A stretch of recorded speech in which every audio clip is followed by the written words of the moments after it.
Desconocer las Escrituras es desconocer a Jesucristo.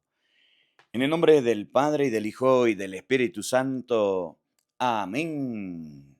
La lectura de la Biblia con el Padre Marcos Galvis, queridos hermanos, sean bienvenidos a la lectura continua de la palabra de Dios.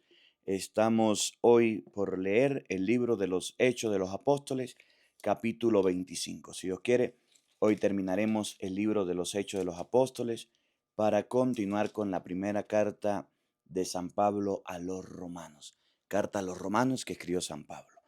Invoquemos la presencia del Espíritu Santo sobre nuestra vida, diciendo todos: ven Espíritu Santo, llena nuestros corazones de tu luz, de tu sabiduría, para leer tu palabra, no como palabra humana, sino como palabra de Dios, que es en realidad y que ejerza su acción en nosotros los creyentes. Amén. Del libro de los Hechos de los Apóstoles. 3 días después de su llegada a la provincia, Festo subió a Cesarea, a Jerusalén. Allí los jefes de los sacerdotes y las autoridades de los judíos volvieron a acusar a Pablo, insistieron, y pidieron a Festo, como inspector, que con un favor, que le trajeran a Jerusalén, por ellos todavía planeaban matarlo en el camino. Festo le respondió que Pablo estaba bajo custodia en Cesarea y que él volvería muy pronto allá. Lo que entre ustedes tienen más autoridad, les dijo, bajen conmigo a Cesarea, y si ese hombre hizo algo condenable, presentarán sus acusaciones. Festo no permaneció en Jerusalén más que 8 o 10 días, y luego volvió a Cesarea. Al día siguiente se sentó en el tribunal y mandó llamar a Pablo. Apenas se presentó, los judíos que habían bajado de Jerusalén lo acosaron con numerosas y graves acusaciones, pero no podían probar lo que alegaban. Pablo se defendió diciendo: yo no he cometido ninguna falta contra la ley de los judíos, ni contra el templo, ni contra el César. Entonces Festo, que quería ganar la amistad de los judíos, preguntó a Pablo: si soy yo el que te va a juzgar, ¿quieres subir a Jerusalén? Pablo contestó: estoy ante el tribunal del César, ahí debo ser juzgado. No he hecho ningún mal a los judíos, como tú muy bien sabes. Si he cometido algún delito que merezca la muerte, acepto morir. Pero si no he hecho nada de lo que me acusan, nadie tiene derecho a entregarme a ellos. Apelo al César. Entonces Festo, después de hablar con su consejo, decidió diciendo: has apelado al César irás. Transcurrido unos días, llegaron a Cesarea el rey Agripa y su hermana Berenice para saludar a Festo. Permanecieron allí algún tiempo y Festo expuso al rey el caso de Pablo diciendo: tenemos aquí a un hombre que Félix nos dejó preso. Cuando estuve en Jerusalén, los jefes de los sacerdotes y los ancianos de los judíos presentaron quejas contra él y me pidieron que lo condenaran. Yo les contesté que los romanos no acostumbramos a entregar a un hombre sin que haya tenido la oportunidad de defenderse de los cargos que en presencia de sus acusadores. Vinieron pues conmigo y sin demora me senté al día siguiente en el tribunal y mandé traer al hombre. Se presentaron los acusadores, pero no lo demandaron por ninguno de los delitos que yo sospechaba. Solo tenían contra él cuestiones referentes a sus creencias y a un cierto Jesús ya muerto, en quien Pablo afirma que vive. Como yo me perdía en esos asuntos, le pregunté si quería ir a Jerusalén para ser juzgado allí sobre esas cosas. Pero Pablo apeló y pidió que el sumario lo hiciera el tribunal del emperador. Entonces ordené que lo mantuvieran bajo custodia hasta que pueda enviarlo al César. Agripa le dije, me gustaría escuchar, Agripa le dijo, me gustaría escuchar a ese hombre. Festo le contestó, mañana lo oirás. Al día siguiente llegaron Agripa y Berenice con gran pompa y entraron en la sala de la audiencia acompañados por 3 jefes militares y las autoridades de la ciudad. Festo ordenó que trajeran a Pablo y dijo, Rey Agripa y todos los presentes, aquí tienen al hombre contra quien toda la comunidad de los judíos ha venido a reclamarme. Tanto en Jerusalén como aquí pidieron a gritos que no lo dejaran con vida. Yo por mi parte me convencí de que no había hecho nada digno de muerte, y como él mismo apelaba al emperador, decidí enviárselo. Pero todavía no tengo nada seguro para recibir de a nuestro soberano respecto a él. Y por eso le presento aquí ante ustedes y especialmente ante ti, Rey Agripa, para que pueda escribir algo cuando se esclarezca un poco más la cosa. Porque me parece absurdo enviar a un detenido sin señalar los cargos en su contra. Agripa dijo a Pablo, puedes hablar en tu defensa. Entonces Pablo extendió su mano y empezó a hablar así. Rey Agripa, me siento afortunado de ponerme de frente hoy ante ti de todo lo que me reprochaban los judíos, pues tú conoces perfectamente sus costumbres y las decisiones propias de ellos. Por eso te ruego tenga la bondad de escucharme. Todos los judíos saben cómo he vivido desde mi juventud, tanto en la comunidad judía como en Jerusalén. Me han visto tan cerca que ni siquiera podrían testificar que he vivido como un fariseo en la secta más rigurosa de nuestra religión. Y si ahora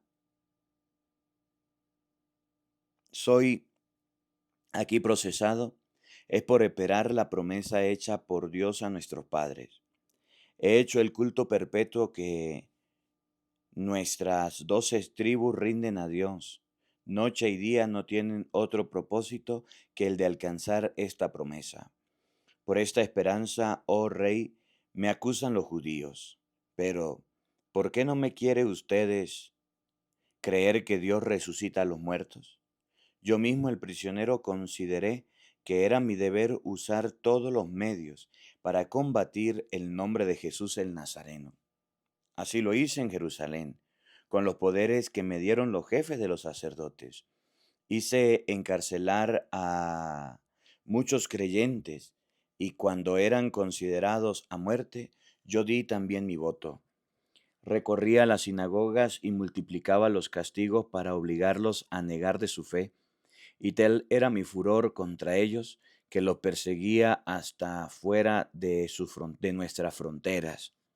Con este propósito iba a Damasco con plenos poderes y encargado de los jefes de los sacerdotes.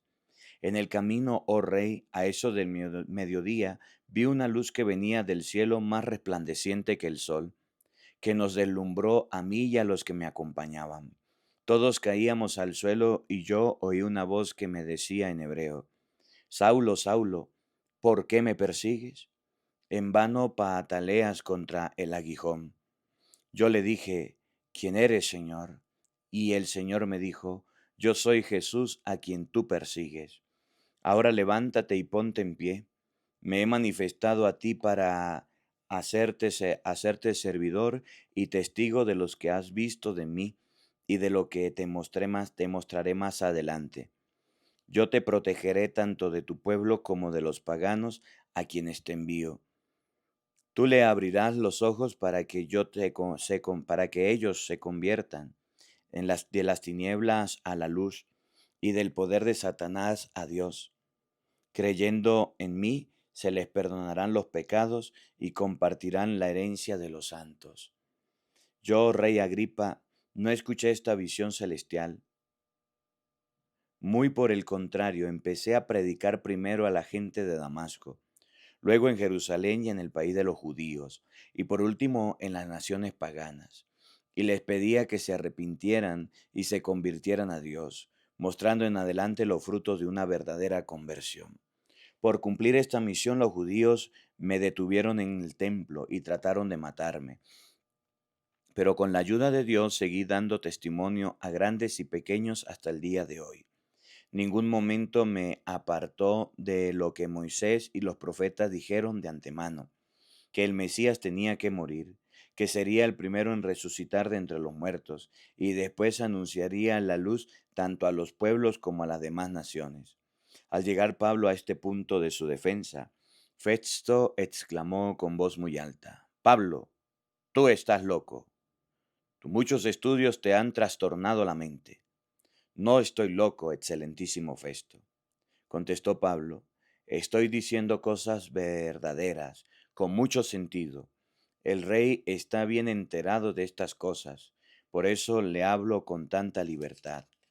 Estoy convencido de que no ignora nada de este asunto, pues esas cosas no han sucedido en un rincón. Rey Agripa, ¿crees a los profetas? Yo sé que crees. Agripa le contestó: un poco más y vas a pensar que ya me has hecho cristiano. Pablo le respondió: por poco o por mucho, quiera Dios que no solo tú, sino también todos los que hoy me escuchan, llegaran hasta donde yo he llegado, a excepción de estas cadenas. En ese momento el rey se levantó y con él el gobernador, Bernice y todos los asistentes. Mientras se retiraban, conversaban entre sí y decían: esto no es hombre para hacer cosas que merezcan la muerte o la cárcel. Agripa dijo a Festo: si no hubiese apelado al César, se le habría podido dejar en libertad.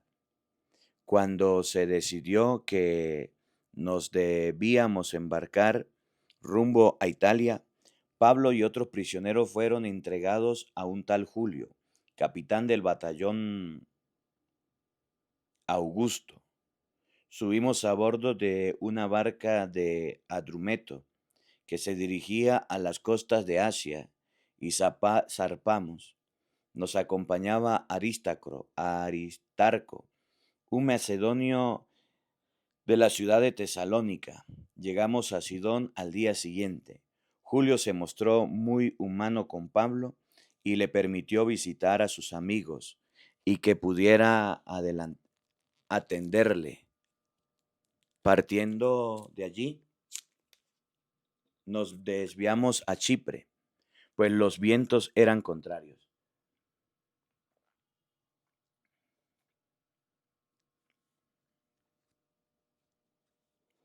Atravesamos los mares de Cilicia y Panfilia y llegamos a Mira de Elicia. Allí el capitán encontró un barco de Alejandría que se dirigía a Italia y nos hizo subir a bordo.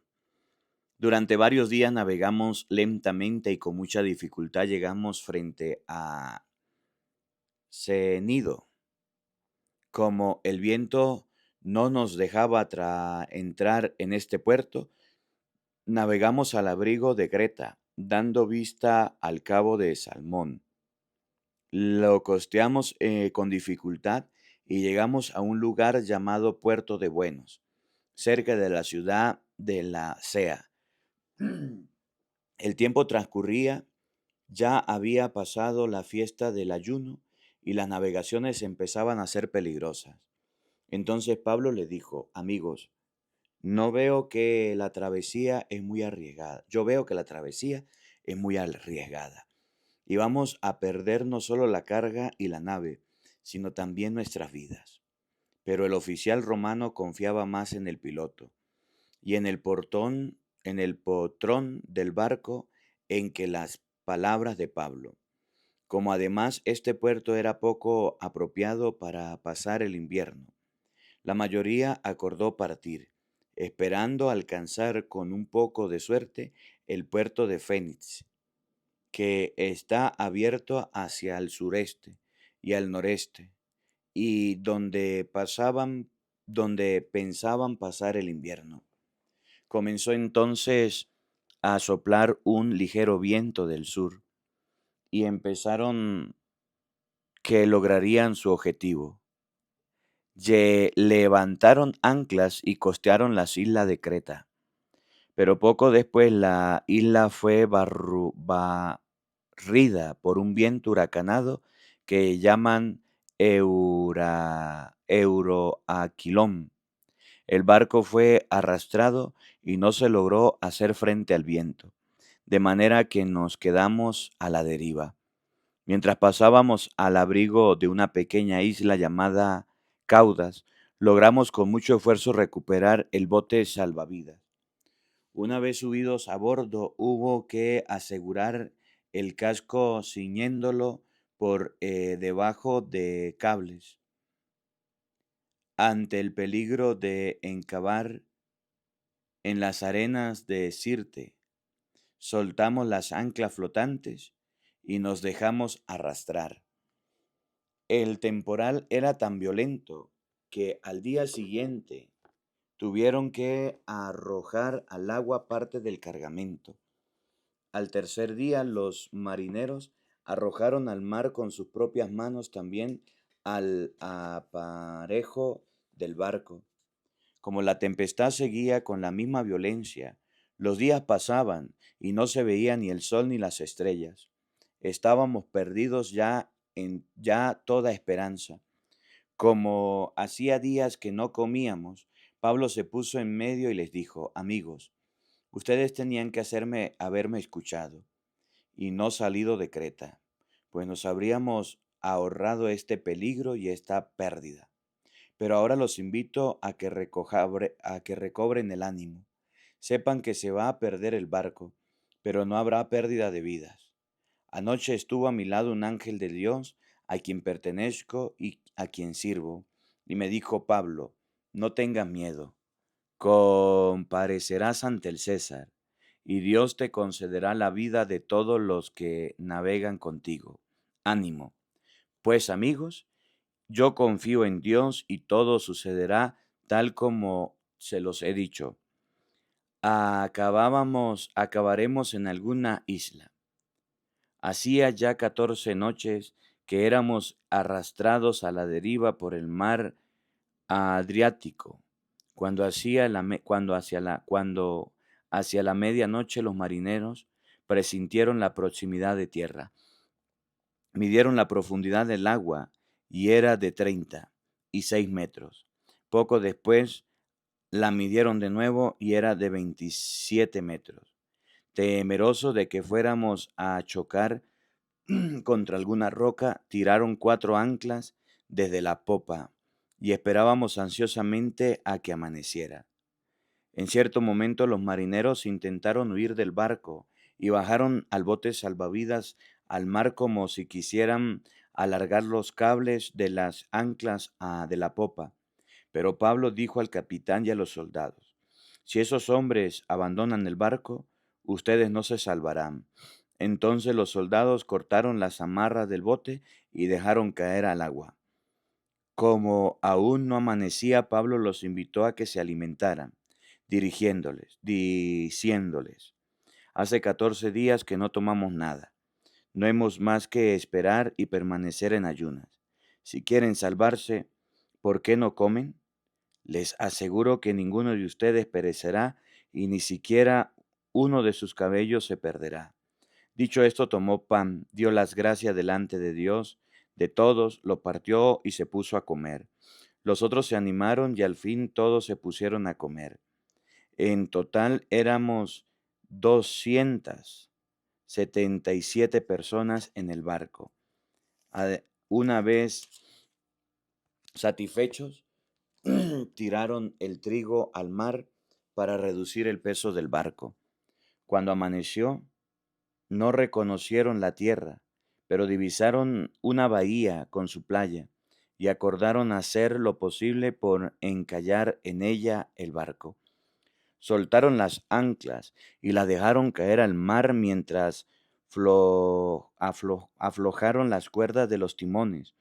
Izaron al viento la vela delantera y se dejaron arrastrar hacia la playa, pero chocaron contra un banco de arena y el barco quedó anclado. La popa se cayó y quedó inmóvil. Mientras la popa se iba destrozando por los golpes violentos de las olas, entonces los soldados pensaron en dar muerte a los presos por temor a que alguno se escapara nadando. Pero el capitán, que quería salvar a Pablo, no se lo permitió. Ordenó que lo pusieran a que ordenó que los que supieran nadar se tiraran los primeros al agua y se dirigieran a la playa. Los demás se agarrarían a tablones o restos de la nave. Así todos llegamos sanos y salvos a la tierra. Una vez a salvo, supimos que la isla se llamaba Malta. Los nativos nos trataron como una cordialidad poco común. Encendieron una gran hoguera y nos cuidaron a todos, ya que llovía y hacía frío. Pablo había juntado unas brasas de ramas secas y al echar algo al fuego, una víbora que escapaba del calor se le enroscó en la mano. Y al ver los nativos a la víbora colgado de la mano de Pablo, se dijeron unos a otros: sin duda este es un asesino. Aunque se haya salvado del mar, la justicia divina no lo dejó vivir. Pero Pablo sacudió a la víbora echándola al fuego y no sufrió daño alguno. Pensaban que se iba a hinchar o a caer muerto de repente. Pero después de esperar largo rato, vieron que no le pasaba nada. Entonces cambiaron de parecer y decían que era un dios. Los terrenos cercanos pertenecían a un hombre principal de la ciudad llamado Publido, quien nos recibió y hospedó amigablemente 3 días. Precisamente el padre de Publido estaba en cama con fiebre y de disentía. Pablo entró a verlo, oró, le impuso las manos y lo sanó. A consecuencia de esto, todos los enfermos de la isla acudieron a él y fueron sanados. Luego nos colmaron de atenciones y al marchar nos proveyeron de todo lo necesario. Al cabo de 3 meses subimos a bordo de un barco de Alejandría que había pasado el invierno en la isla y llevaba por insignia los Dioscuros. Navegamos hacia Siracusa, donde permanecimos 3 días. De allí bordeamos la costa, llegamos a Regio. Al día siguiente comenzó a soplar el viento del sur y al cabo de 2 días llegamos a Pozzuoli. Allí encontramos algunos hermanos que nos invitaron a quedarnos una semana con ellos. Y así es como llegamos a Roma. Allí los hermanos salieron a nuestro encuentro hasta Foro, Apio y 3 tabernas, pues ya tenían noticia de nuestra llegada. Pablo al verlos dio gracias a Dios y se llenó de ánimo. Llegados a Roma, el capitán entregó los presos al gobernador militar, que dio permiso a Pablo para alojarse en una casa particular con un soldado que lo vigilara.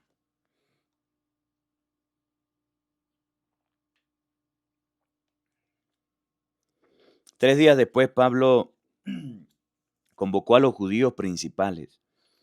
Una vez reunidos les dijo: hermanos, acaban de traerme preso de Jerusalén.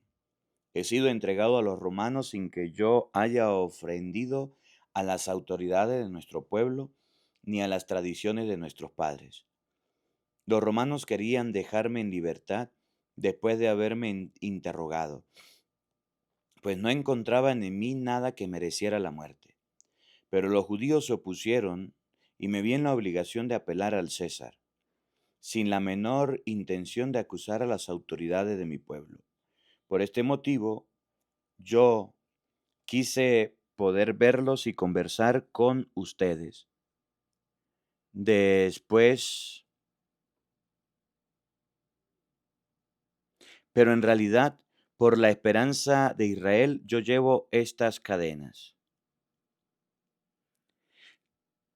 Le respondieron, nosotros no hemos recibido ninguna carta de Judea referente a ti y ninguno de los hermanos que ha venido de allá nos ha dicho o transmitido mensaje alguno contra ti. Pero nos gustaría escuchar de ti mismo cómo se te define, pues sabemos que esa secta encuentra oposición en todas partes.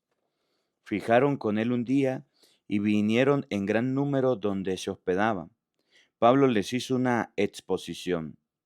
Desde la mañana hasta la noche les habló del reino de Dios, partiendo de la ley de Moisés y de los profetas. Trataba de convencerlos acerca de Jesús. Unos se convencían por sus palabras, otros no. Al final los judíos se retiraron muy divididos. Pablo les despidió con estas palabras. Es muy acertado lo que dijo el Espíritu Santo cuando hablaba a sus padres por boca del profeta Isaías. Ve al encuentro de este pueblo y dile, por más que oigan, no entenderán, y por más que miren, no verán. El corazón de este pueblo se ha endurecido, se ha tapado los oídos y cerrado los ojos. Tienen miedo de ver con sus ojos y de oír con sus oídos, pues entonces comprenderían y convertirían y se convertirían, y yo los sanaría. Por eso sepan que esta salvación de Dios ya ha sido proclamada a los paganos. Ellos la escucharán. Pablo, pues, arrendaba esa vivienda privada y permaneció allí 2 años enteros. Recibía a todos los que venían a verle, proclamaba el reino de Dios y les enseñaba con mucha seguridad lo referente a Cristo Jesús, el Señor, y nadie le ponía trabas.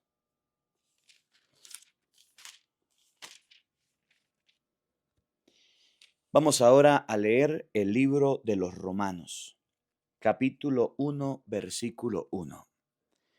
De Pablo, siervo de Jesús, apóstol por un llamado de Dios escogido para el Evangelio de Dios. Esta buena nueva anunciada de antemano por sus profetas.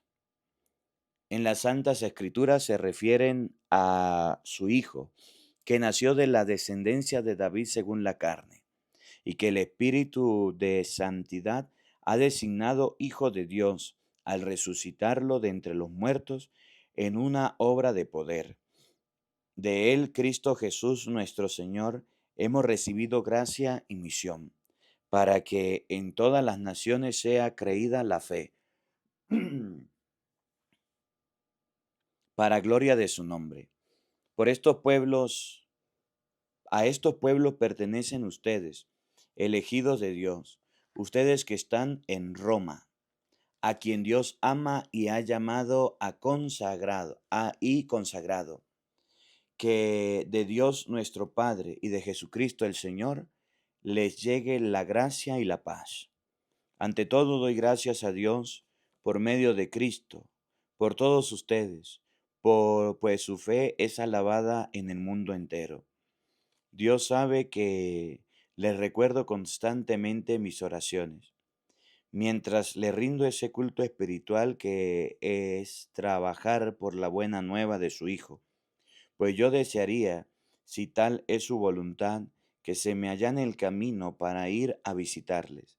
Tengo muchas ganas de verlos para comunicarles algunos de espiritual que los fortalezca y al compartir nuestra fe nos animemos mutuamente.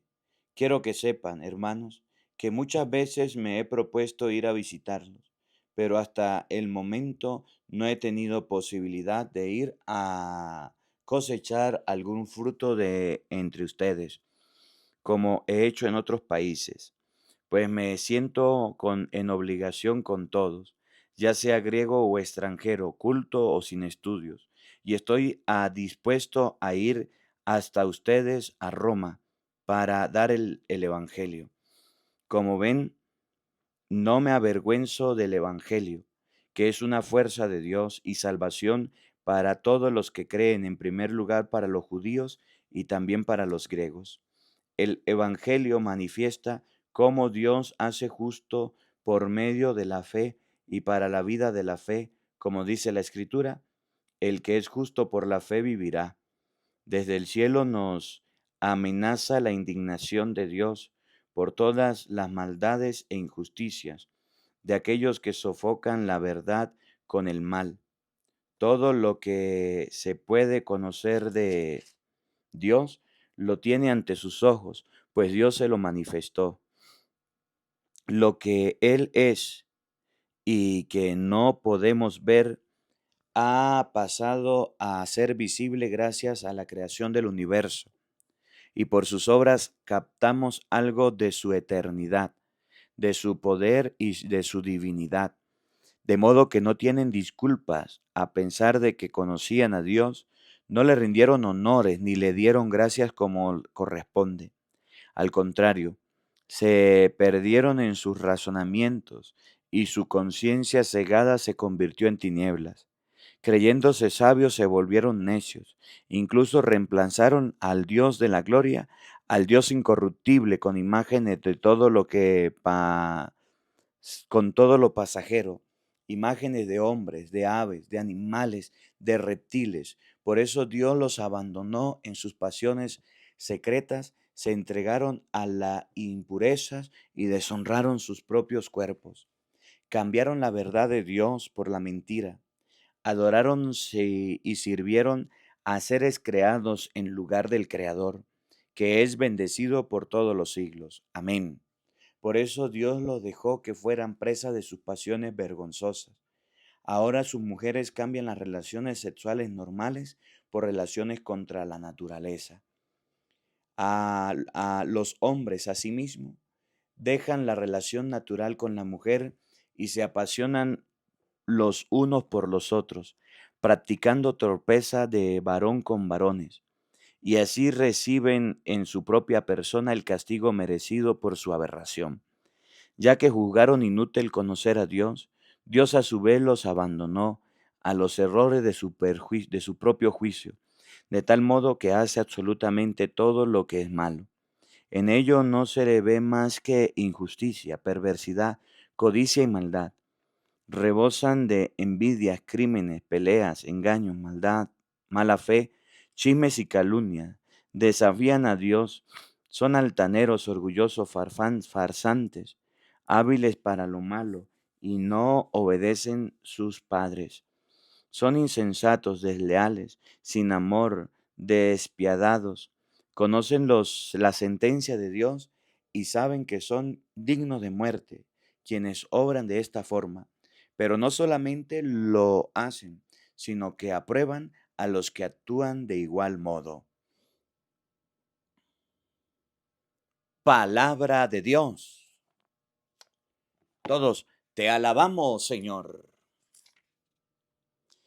Queridos hermanos, hemos llegado hasta el capítulo 2 de la carta a los romanos.